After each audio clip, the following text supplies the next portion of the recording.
नमस्ते सर्वांना. तर बघा आलो आहे मी सांगोलेला आणि आज आहे रविवार. तर बाजार पण होता आणि इकडं आमची बघा राणी करायला लागली दुरुस्त, सर्व्हिसिंगला लावलेली आहे गाडीला.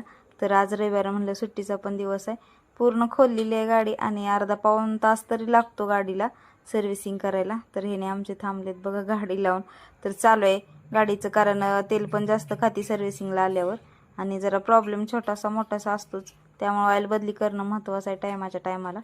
तर बोर व्हायला लागले बसून आणि असंही आज उपवास होता, त्याच्यामुळं आम्ही काय म्हणजे फराळ वगैरे गेल्यावर करावं म्हणून सकाळी 11 साडे 11ला आलो होतो.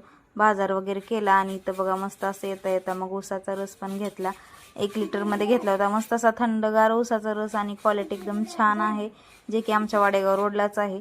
तर रस घेतला आणि श्रावूला पण पिलो आणि रस घरी पण पार्सल घेतला. तर इकडं बघा चालू आहे असा रसाचा घाणा. हा रोड आहे आमचा वाडेगावचा आणि तर इथं घेतला आणि मस्त असं वातावरण आहे बघा. एकदा नक्की या भेट द्यायला.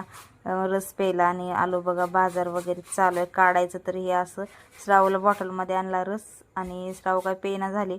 तर बाजारमध्ये चिरमुरे, परत आंबाड्याची भाजी, सगळ्या 4-5 प्रकारच्या भाज्या, बीट वगैरे, कोथिंबीर, वांगी, टोमॅटो, आलं असं सगळं भाज्या आणल्या आणि बीन्स पण मी आणले त्यावेळेस नवीन प्रकार काहीतरी म्हणून. तर ती पण भाजी कशी करायची सांगा तुम्ही पण नक्कीच मला.